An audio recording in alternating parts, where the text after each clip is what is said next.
So she pulled some out so I could try it. Oh, it's gonna be good. Tastes like bacon.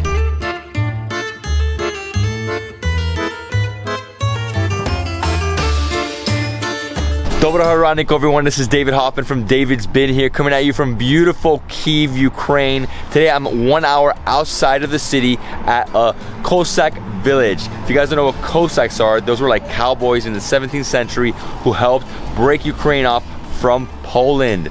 Here, it's like an ethnographic open air complex. We're gonna go inside, we're gonna learn how to make some of the traditional food, and we're probably gonna have some drinks and see everything you could do right here. Доброго ранку. We are doing Cossack Village. It's a big complex, it's a museum, it's a recreational center, there is a restaurant. They do master classes of different crafts and cooking, gardens, so all things in one, and we're gonna have this full experience. All right, let's go inside the complex. I mean, this is a big complex. Look at this. So it's basically a walled community, and inside it's a mini forest and lots of these beautiful wooden houses. So we have a nice path right here. You have benches, you have areas for kids to play, and lots of trees. The smell is amazing. Wow. Oh wow, look at this. Gorgeous. So I've been to a lot of ethnographic museums, but this is open air. So it's like a living open air museum. It's gonna take us back to like the 17th century, show us what life was like back then. So we entered through the dawn for where people come and stay for the weekend. There is a hotel, restaurant, sauna, all these complex. And here you see all these white painted houses in a traditional way. Local ladies dressed in a traditional Ukrainian clothes welcome us. Okay, so here's where we're gonna, make the soup, right? Yeah, here's our camping. Here's our camping right here. Cool. Yeah. So we have all the ingredients. So we have some onions, some eggs, some carrots, some green onions, right? Oh, this looks great. And we got the pork. Yeah. I love it. I love it. David, she's gonna teach us how to cook the local traditional soup. It's gonna take 30 minutes, and she's starting to making it. Kulish, that's the name of the soup. So this is the pork belly. Cutting into pieces, taking off the fat. She's gonna use the fat to make the broth. And how you can always tell that it's the belly. It has the pieces of meat. Exactly. No, but it's so fatty too because of all that fat. Like huge layers of lard. Fat pig. Just the lard without meat part. And then later, after a while, after a couple minutes, you put the ones with meat. So now that she finished cutting up the pork, she's lighting the fire. So we got firewood, we have this old school pot. Ooh, and it got cold right now. Now that the fire caught, she added the pork, all the fat, and she's gonna, basically make the broth now, right? So all the juices of the pork are gonna melt out, and then she's gonna add the meat and then all the other ingredients. Ooh, and stay next to the fire is great. It's freezing right now. Once the fat begins to make noise, you add salt. Now the pork is almost ready. She's gonna cut up some onions and some carrots. After that, we got millet, we have eggs, and we have spring onions, right? What are you doing? I'm a firekeeper now. Back to the cave times. It took a little while, but now finally the fat is like literally melting, okay? So once we see a lot more juices come out, she's gonna add the onions and the carrots, and wow, that fire is hitting me in the face. Once you have golden colors, that means it's ready for the next stage. Okay, so we have a little bit of time now before she adds the vegetables. She's just letting the fat and the meat cook, right? And we have something to start with. What is this? It's another very typical traditional Ukrainian breakfast, what most of the local Ukrainians would have for breakfast. Syrniki. Syrniki. So it's like cheese pancakes? Yeah. Cottage cheese, 1 egg, flour and sugar. That's it? Yeah. And next to it we have obviously sour cream. And then over here we have like a cherry marmalade or raspberry. Ukrainians. Yeah, I know already. Okay, so I just grab one and dip. You can use fork and knife. I'm just gonna dip in my hands. I'll do in a culture. Yeah. Oh, it's so good. Like super fluffy cheese pancakes. And they put raisins inside. Oh wow, Good. that is so good. Incredible. I love it with the jam. The jam is my jam. I'm sorry that I'm eating with my hands, but I think it's just so much easier with this one. You know? Wow. Sometimes you fry them, sometimes you can put them like steam. Cooking. Right, traditionally like this, right? On the pan, that's it. So you make it the same way you make pancakes. You make dough, you add the cheese, you add everything in, then you make them like that. Wow, they're so delicious. My God. So this time, I'm gonna mix it a little bit.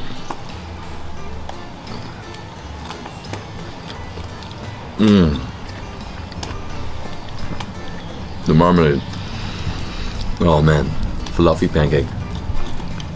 Wow. You want mine? No, I'm good. Incredible. It's one of my favorite dishes so far. I mean, it was just so good. Maybe because I've been waiting the whole morning to eat. It's 11 a.m. already. It's the best spices to have a hunger. Exactly.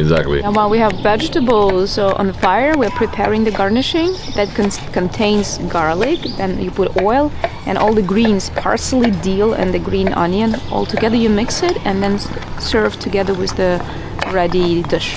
So basically that's like garnishes, right? Like an extra sauce on the side, basically. Wow, she cut up all the vegetables, then she literally drowned them in oil. Yes, it's a lot of oil. It's a lot of oil. It's gonna be good though, but obviously it's a sauce, so you need something very liquidy, right?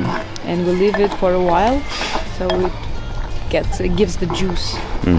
Wow, look at that, it's good. So she pulled some out so I could try it. Oh, it's gonna be good. Tastes like bacon. Oh, nice and oily. Oh, I love the flavors from the onion and the carrots, like basically infused in the pork. Wow, look at this. Oh, so good. Nice and yummy. I can't wait for this. This stew is gonna be amazing. Next stage, we put millet and garlic cloves. Then we add salt, pepper, several lotus leaves, and then we leave it without water for 2 minutes. And then will be water added. And there we go. She added the water, she closed the lid, and wait 30 minutes for the stew to be completely ready. My friend, thank you. All right, let's go explore this property. So what can we see here? We have the original houses from 6 regions from all over Ukraine. The saying is that they are not rebuilt, but those are real houses that were transported here. No way. Piece by piece, yes. Like this one? The real houses where people used to live, as well as outside and inside. So this house is from the 16th century, 17th century? It's written there, 19th century. Okay, 19th century. From the Midwest of Ukraine, like the Zhytomyr region. And there is the entrance that is protected. You see the red paint around. It's to protect the house from any evil that may come. Also, the house is divided. You see 2 parts. The white part is where the people actually lived, and this part was more like a storage for different equipment. So let's see inside. Watch your step and your head. You have to bow. Yeah, you have to bow, right? That's why it's always. So this is basically a mini ethnographic museum in the house, right? So it's like all folklore type of clothing and stuff, right? Yes, but it's also really the way how people lived. Yeah, so you have a bed, you have a table, over here you have, you know, a little fireplace, pottery. And it's always how it's organized. There is this one main thing, like the heater of the house, but it's also the place where they cooked. And opposite to it, always the red corner, which is the holy corner with all the icons. Oh wow! There is next to the icon always they put the table, and usually the family have the common food together right next to it. This behind the oven, they have the sleeping place, like the warmest part. And it's up there. It's another bed. Wow, so second bed, so like this bed and up here too. Yeah, and all the family always stays together, obviously. That's a storage, kitchen outside, bathroom outside. Yeah. The thing that is a symbol of Ukraine, they welcome you. It's really like a symbol of the whole life. It's a traditional cloth, so-called rushnik. and it has the traditional ornaments. Mothers do this for their children, young girls for their future husbands. It's all ritual to protect, to wish you luck, good life. Unfortunately, the storage area is way too dark, but basically this like reminds me of a barn, right? There's all storage. You have the hay in here, and the great thing about these type of houses is that during winter it keeps warm, during summer it keeps cool. All right, let's keep exploring. This is the old school technique or the way to keep the bees. It's beehives, and honey is a big thing in Ukraine. They kept bees. It's a long history of the tradition, and here we have this old school technology. Here we have the craft street. The only thing that is open, you can hear the sound. It's the smiths. Let's go and see. So here we have a blacksmith.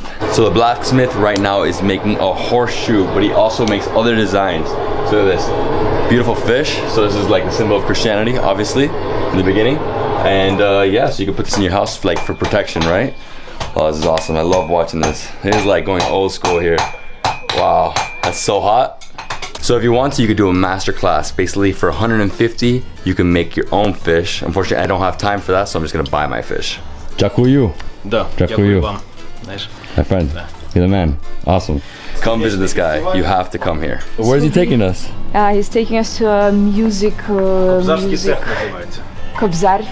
Kobzy. This is a historical Ukrainian musical instruments, national traditional Ukrainian musical instruments. There is kobza, bandura on that wall, and lira. They are all made according to historical technologies with the wood, and there are different ways how you play them. Sometimes you have to like pull the string. Sometimes you have to beat the string. Крутилась эта штучка, и она перебиралась.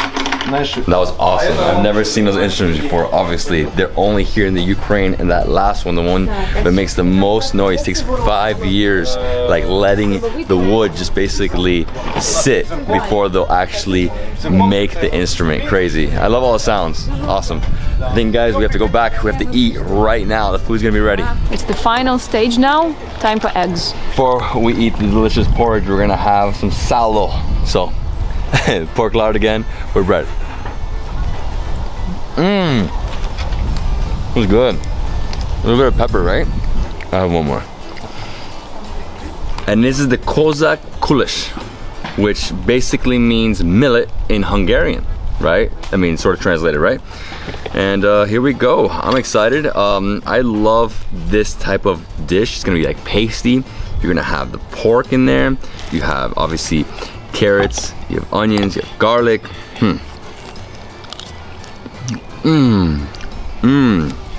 Oh, and the eggs, it like glues it all together. Wow. My friend here put a lot of pork. What a great dish. Yeah, I'm a big fan of polenta. It reminds me of it. Oh, gotta add some of that. So is it? A lot like that? Whatever, we'll try it. So you add that and you eat.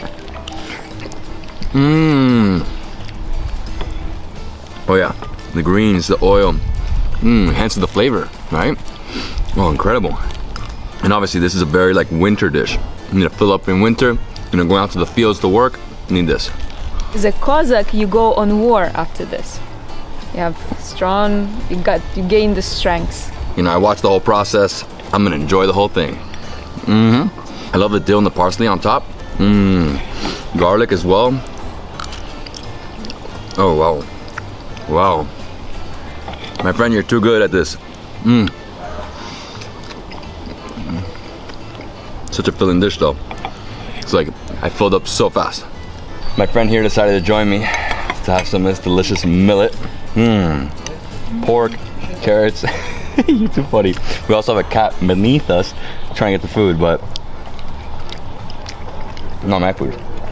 I'm done. Thank you so much. We're currently walking to the main gate, and on the way, there's a lot of beautiful houses, including this incredible church. And the church has a very unique design. Plus, they don't use nails for the top. It was like a puzzle. They connected all the wood together, right? Incredible. And another, you know, distinct feature for Ukrainian architecture is the straw, right? Amazing. So the roof straw. Beautiful. Clay bottom and Clay small bottom. roof. Yeah, this is a beautiful house. Wow. So where's the gate? Right there? Yep. And that's it, my friends. We explored a Cossack village, ethnographic, open air museum. Beautiful experience here. So we had this dish called Kozak kulish? Exactly. Kozak kulish. So it's You had it, then you yeah. know the name. So we saw the whole process of how they make it. You know, delicious millet with pork fat, carrots, onions, man, so many different things in there. Then you add the garnishing on top, incredible. We also had these like cheese pancakes, absolutely incredible.